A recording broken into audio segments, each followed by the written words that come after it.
മോഹൻലാൽ വരുമോ ഇല്ലയോ എന്ന് സംശയിക്കുന്നുണ്ടാവും. പക്ഷേ മോഹൻലാൽ വരും.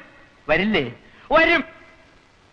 കാരണം മോഹൻലാൽ നമ്മുടെ കോട്ടയം കുഞ്ഞച്ചന്റെ ഉറ്റ സുഹൃത്താണെന്ന് മാത്രമല്ല, ഇപ്പോൾ മോഹൻലാൽ അഭിനയിച്ചുകൊണ്ടിരിക്കുന്ന ചിത്രം സംവിധാനം ചെയ്യുന്നത് ജോഷിയാണ്.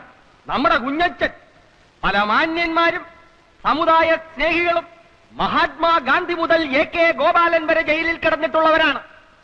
അതുപോലെ രാഷ്ട്രീയപരമായ ചില കാരണങ്ങളാൽ നാഗാലാൻഡിന്റെയും മധ്യപ്രദേശിന്റെയും ചില രാഷ്ട്രീയ പ്രശ്നങ്ങളെ സംബന്ധിച്ച് കോഫെ പോസെ പ്രകാരം നമ്മുടെ കുഞ്ഞച്ചൻ തിരുവനന്തപുരം സെൻട്രൽ ജയിലിൽ കിടന്നപ്പോഴാണ് ശ്രീ ജോഷി ന്യൂഡൽഹി എന്ന സിനിമ അവിടെ ഷൂട്ട് ചെയ്തത്.